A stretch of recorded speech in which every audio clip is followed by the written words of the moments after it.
ਬਲ ਹਮਦ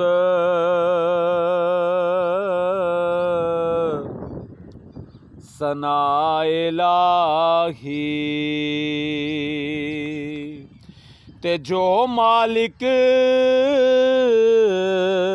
ਹਰ ਹਰ ਦਾ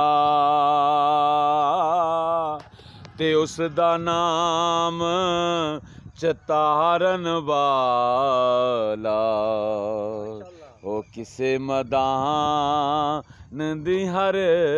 ਦਾ ਤੇ ਲੋਕਾਂ ਮੈਨੂੰ ਆਨ ਡਰਾਇਆ ਤੇ ਕਬਰ ਵਿੱਚ ਕਾਲੀ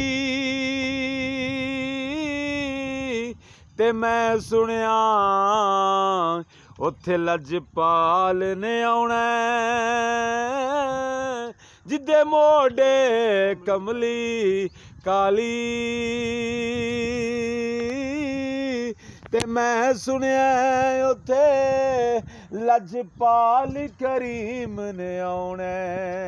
ਜਿੱਦੇ ਮੋਢੇ ਕਮਲੀ ਕਾਲੀ।